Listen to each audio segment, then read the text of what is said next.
Só que eu não vejo os participantes. Está uma Laurentina Pires. São 10 pessoas. Árabes. Ok, então podemos começar. Agora, quanto ao volume, Tá bem, pessoal. Vamos. o que é que eles dizem do volume? Está melhor? Está bom ou não? Eles ouvem bem ou não? Eles, como que estão a acusar o volume? Eles têm que dizer, dar um sinal se estão a ouvir ou não. Não ouvir a voz de pessoas.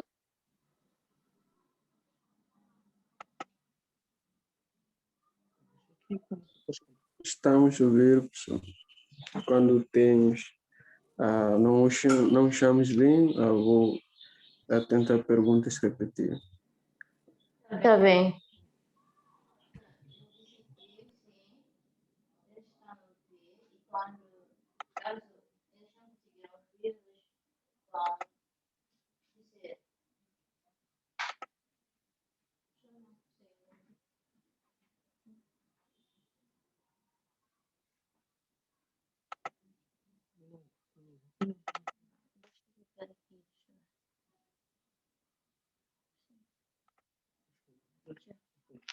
Só que ele costuma mostrar. Não sei porquê. Já. Então vamos começar. Ok, então boa tarde a todos. Esta não sei qual é a turma. A turma A. Nós devíamos ter aulas no dia... Na segunda-feira, dia 14, não? Não, dia 11. Devíamos ter aulas no dia 14. Mas, por contratempo, só agora é que vamos compensar. Então, eu tinha-vos enviado ontem à noite um esquema para nós discutirmos hoje. E o esquema diz respeito a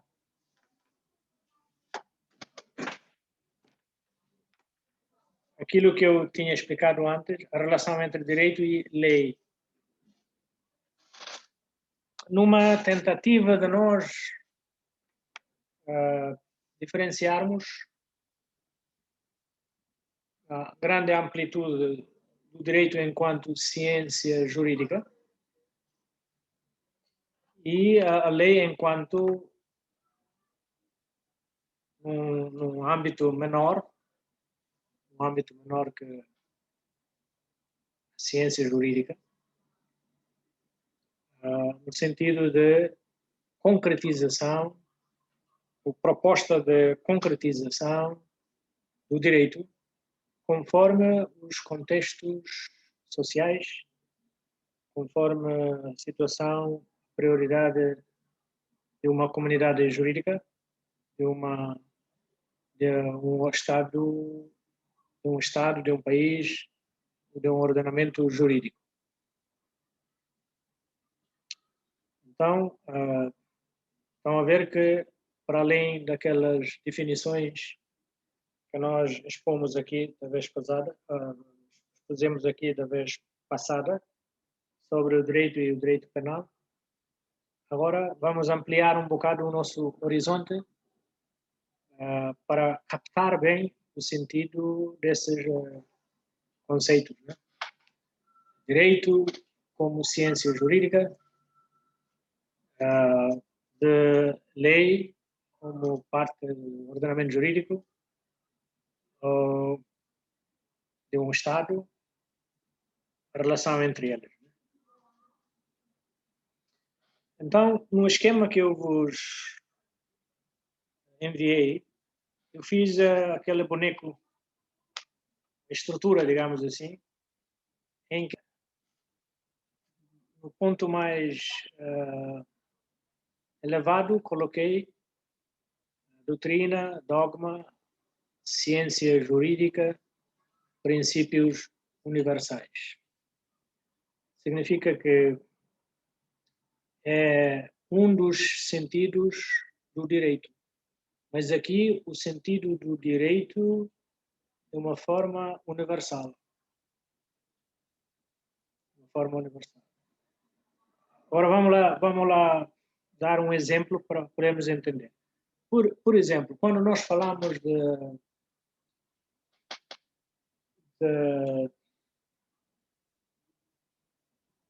todo homem nasce igual. Em inglês dizem assim: we all were born equal. Todos nascemos iguais. Significa que o valor do homem, não no valor material, o valor no sentido de a dignidade da pessoa humana, é universalmente a mesma, desde a nascença. Não podemos dizer que, como nasceu pobre, a dignidade é menor. Como nasceu de pais de uma família rica, a dignidade desse bebê é maior. Ou se nasceu com olhos azuis, a sua dignidade é maior. Se nasceu com um pé coxo, uma perna coxa, com um defeito físico, tem a dignidade menor. A dignidade da pessoa humana, independentemente da sua condição física, da situação socioeconômica dos pais, da cor da pele dos pais. Essa dignidade humana, em direito, entende-se ser a mesma. E isso só encaixa no âmbito do direito enquanto ciência jurídica, enquanto princípios universais. Não é? É ao nível dos princípios universais que eu posso fazer esse tipo de afirmação. Todo homem nasce igual, ou todos nós nascemos iguais, ou todo cidadão é igual perante a lei. Este tipo de afirmação, independentemente da lei australiana, da lei americana, da lei indonésia, da lei timorense, este tipo de afirmação é a priori. A priori quer dizer faça antes. E depois diga-se o nome do país. Não interessa. Não é? Faz-se antes de se identificar o nome do país. Significa que é transversalmente, universalmente válido esse tipo de afirmação. A partir da Constituição para baixo, já é da categoria de leis. A Constituição é uma lei genérica, mas também nós dizemos é uma lei específica. Porque é uma tentativa de especificação do direito.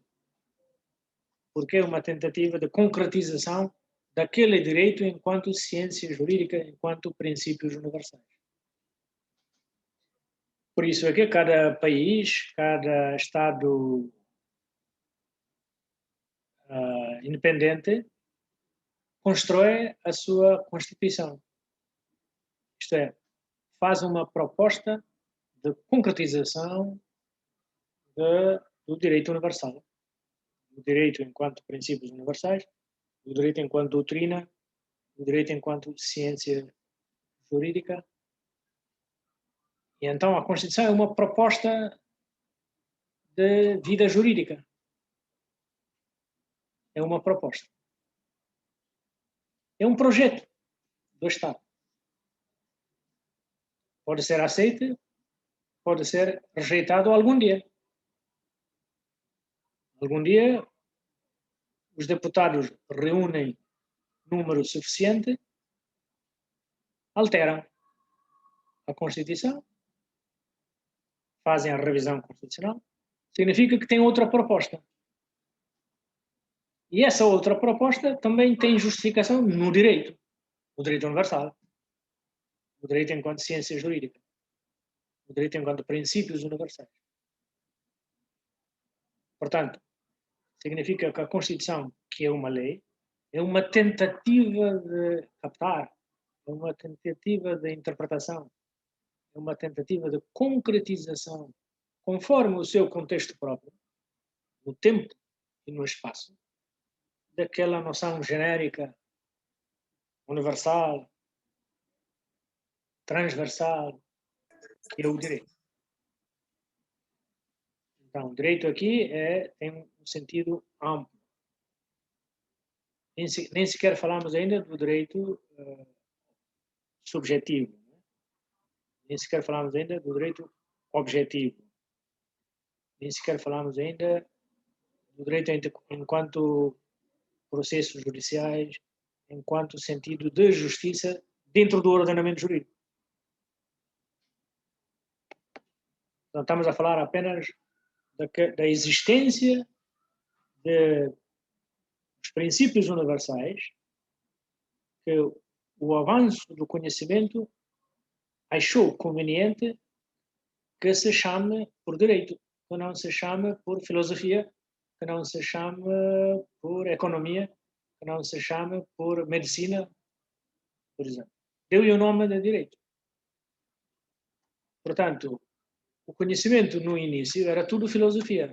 Como vocês sabem, na história do conhecimento, o homem, quando começou a questionar as coisas em seu redor, quando começou a ter dúvidas e querer fazer perguntas para obter respostas, tudo isto é caracteristicamente filosófico.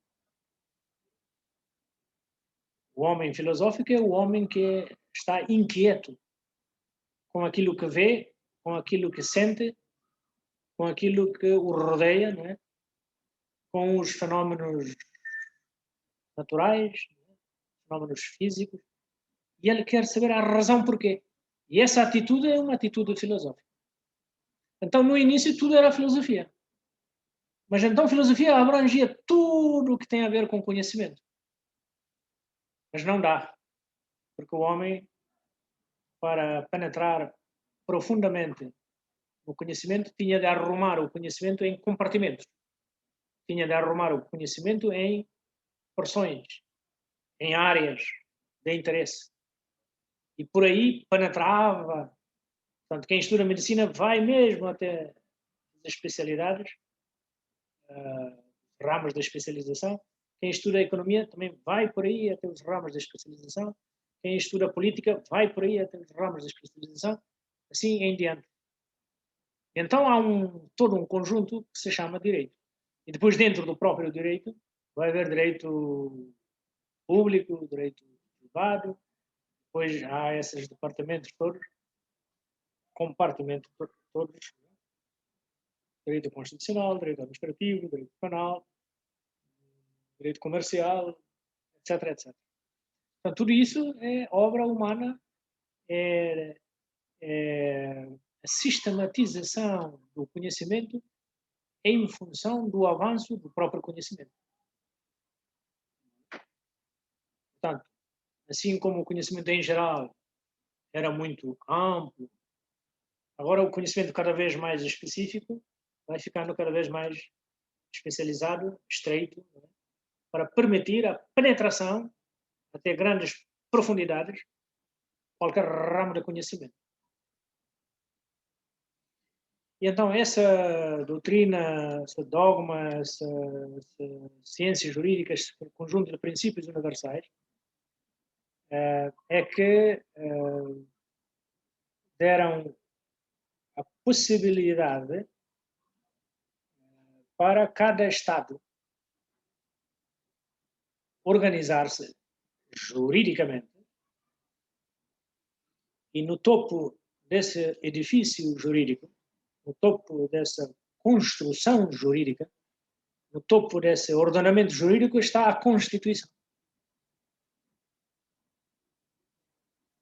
Essa Constituição mais tarde vai ser considerada lei base ou lei mãe, como nós chamamos em Timor, lei INA.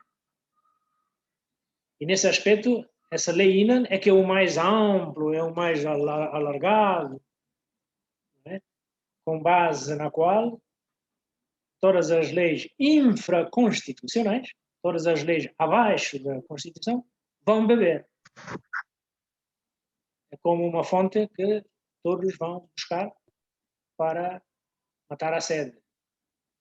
É como uma fonte de luz, onde todos vão beber a luz ou apanhar a luz para a sua iluminação, para o seu esclarecimento, para a sua clarificação, para a sua compreensão, entendimento. Portanto, antes que falemos da Constituição, estamos a falar ainda do direito enquanto ciência jurídica, enquanto princípios universais, enquanto doutrina, como aquele campo mais alargado, mais amplo, que continuamente vai abastecer, continuamente vai iluminar, continuamente vai esclarecer todas as propostas para, ou todos os projetos de ordenamento jurídico no tempo e no espaço. No espaço, onde é o país, no tempo é em que fase da sua história. Agora, 20 anos atrás, ou 50 anos daqui para frente, no tempo e no espaço. Quando deixemos de ciência jurídica, agora podem ver ali porque que eu organizei assim, em escadas, né? Quando deixemos da doutrina, do dogma, da ciência jurídica, para o nível da Constituição, estamos a descer de A para B, estamos a fazer um exercício de especificação. Estamos a fazer um sentido de um exercício de concretização. Isto é, cada país no mundo tem um projeto da Constituição, no tempo e no espaço. Cada país no mundo, cada Estado no mundo tem uma proposta para reger a sua sociedade. Legalmente, né? Juridicamente. Então estamos a fazer um exercício de especificação. Do B para o C é o mesmo exercício, só que agora é mais específico para dentro do país, dentro do Estado, dentro do próprio Estado.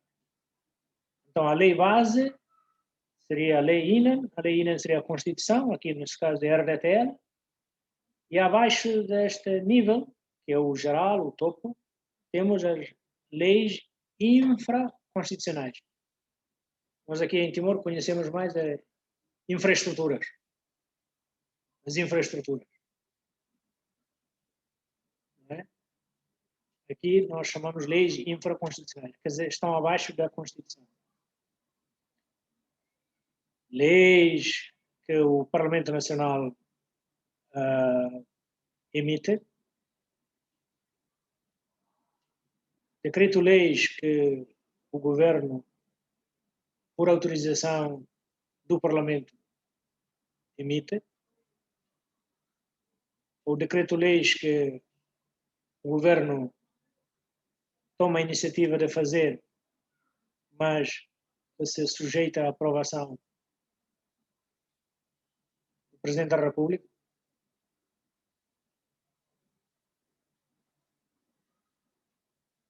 Ou decreto-leis que o Parlamento aprova. Não é, Elizabeth? Os decreto-leis, suponhamos, temos o código. Onde é que tem o código?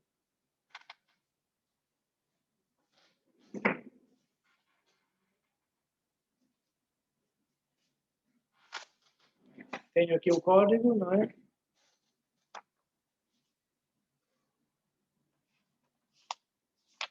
Código Penal, aprovado pelo Decreto-Lei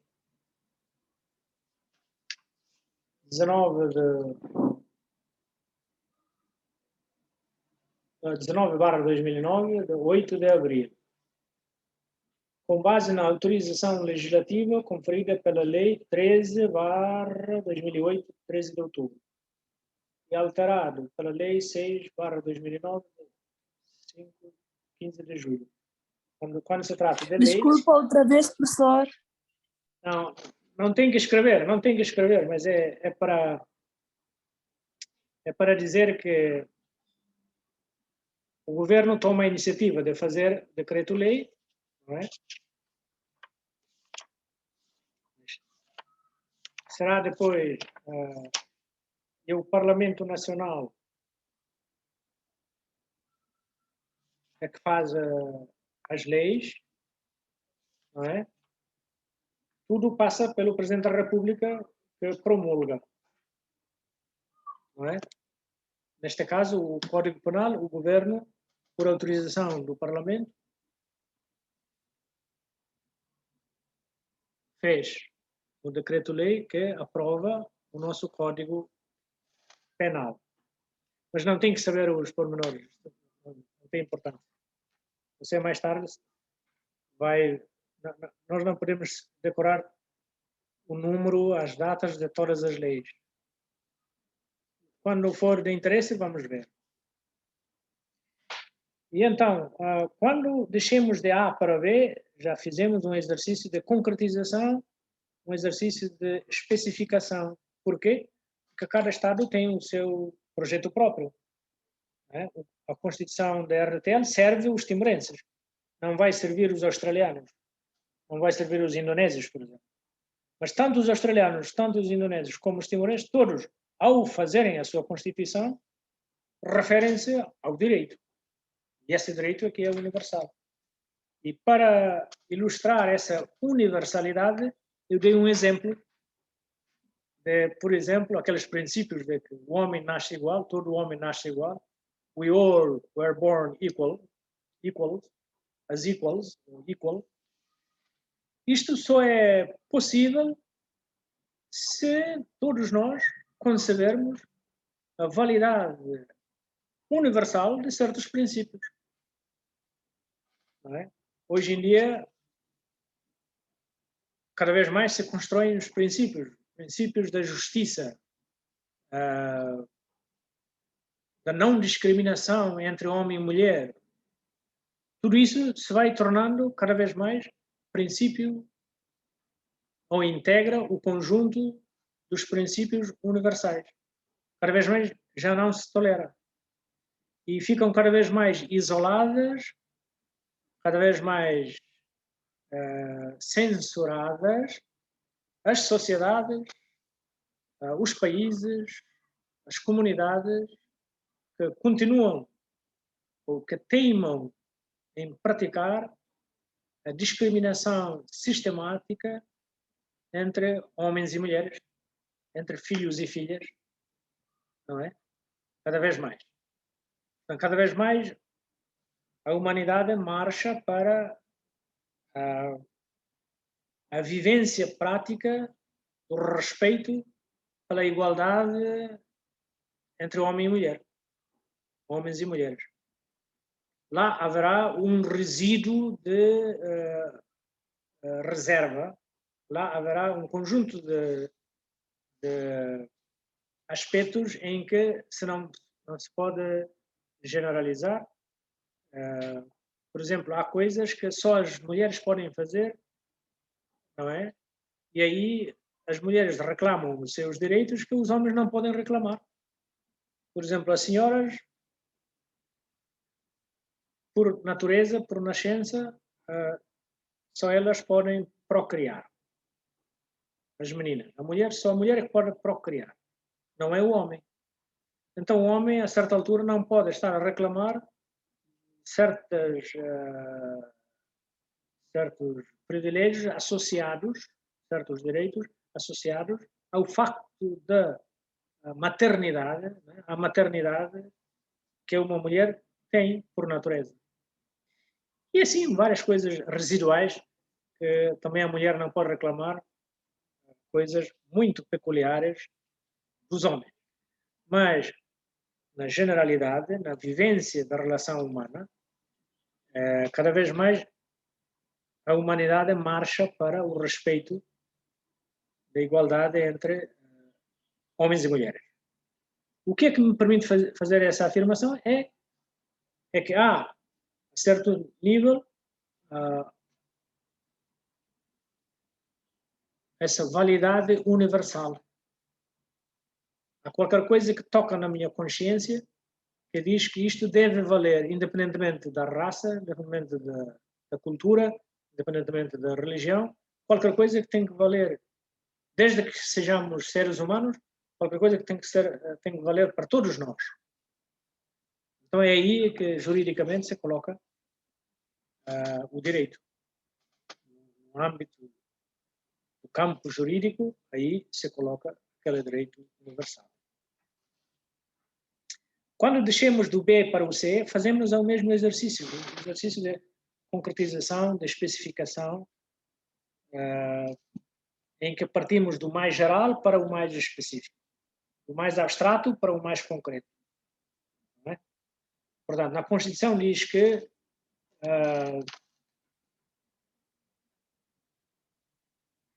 em Timor-Leste não há, em Timor-Leste não há pena de morte. Ok. Isto diz a Constituição.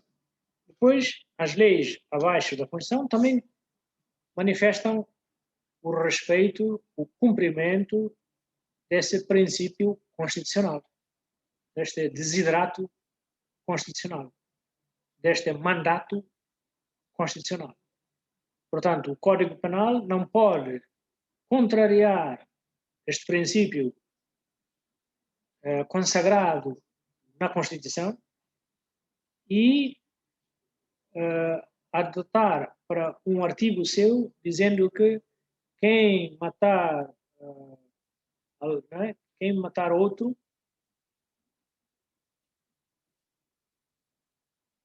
também é morto como forma de penalização. Então, esse Código Penal está a descumprir, está a contrariar a Constituição. Este é um exemplo. A Constituição adotou como princípio a proibição da pena de morte. Logo, consequência lógica, o Código Penal não pode permitir, não pode aplicar a pena de morte. Por quê? Porque ela tem que traduzir, em termos mais específicos, aquele princípio adotado pela nossa Constituição. Então, há uma relação de especificação quando vamos no sentido de B para C. Quando se desce do B para C, estamos a especificar, estamos a concretizar. E assim, por aí abaixo, do C para o D, no D estão, ali coloquei estatutos. Por exemplo, os estatutos da UNTL. Estatutos, digamos assim, da FFDTL. Os estatutos da PNTL. Assim por diante. Depois os regimentos internos. Isso aqui funciona dentro da própria instituição. Então estamos a descer para uma maior concretização. Estamos a especificar cada vez mais. Estando no D, nós temos que respeitar o C, temos que respeitar, consequentemente, o B, e temos que respeitar o A por coerência, por consistência, por sistematicidade. Por isso é que se fazem alteração das leis, revisão das leis ou dos estatutos. Por quê? Ou porque estão em contrariedade, ou porque não condizem com as leis superiores, ou porque pura e simplesmente já não condizem com a realidade da sociedade, ou porque os agentes, os operadores, os interessados dentro daquela lei acham que é tempo de fazer alguma mudança, alguma alteração, algum ajustamento, né, conforme os interesses do dia. Por exemplo, a UNTL, neste momento, está a cumprir uma ordem do senhor reitor. O magnífico reitor constituiu uma comissão especializada para rever os estatutos da UNTL. Os estatutos da UNTL entraram em vigor em outubro de 2010. Então já fizeram, os estatutos já têm mais de 10 anos de idade, digamos assim. E o Sr. Reitor acha que se a Constituição podia ser revista depois de 6 anos de vigência, os estatutos, com maior razão ainda, já podiam ser revistos. Então, é exatamente isso que nós estamos agora a fazer. Temos 3 meses de trabalho para ver o que é que já se pode melhorar desses estatutos atuais. Só que, ao querer melhorar os estatutos, não podemos dar pontapé às leis superiores à UNTL, não é? As leis que, de uma forma direta ou indireta, regem a vida na UNTL, nomeadamente a Política Nacional da Educação, a Lei de Bases da Educação, os estatutos do ensino superior em Timor-Leste, e depois a própria Constituição e alguma noção, né, dos princípios universais. Por exemplo, antes de chegarmos até aí, já alguma lei superior à UNTL já diz que todos temos direito à educação. Não é? E todos têm que ser admitidos com base nas suas potencialidades intelectuais, etc. Portanto, a UNTL, quando quer admitir novos alunos, não pode dizer assim: na UNTL só entram filhos de veteranos. Não pode, porque você está a dar pontapé a toda a política da educação, está a dar pontapé à lei de bases da educação, está a dar pontapé aos estatutos do ensino superior em Timor-Leste, está a dar pontapé àquilo que é mais universal ainda, que todos têm direito à educação, mas em respeito das suas potencialidades, dos seus méritos próprios. Não é por eu ter cabelos curtos é que eu tenho direito a entrar. Então, cortava os cabelos na noite anterior e já entrava na UNTL. Só falta um minuto para parar. E depois? Ok. Então, vou dar... tivemos a fazer a viagem de cima para baixo. Quando voltarmos, vamos fazer a viagem de baixo para cima, para explicar este conceito. Tá bom? Preparem as vossas perguntas para termos algum tempo de esclarecimento, né, das dúvidas. Tá bom? Muito bem. Sim, então voltamos às 5h15 para a segunda sessão de perguntas. Já.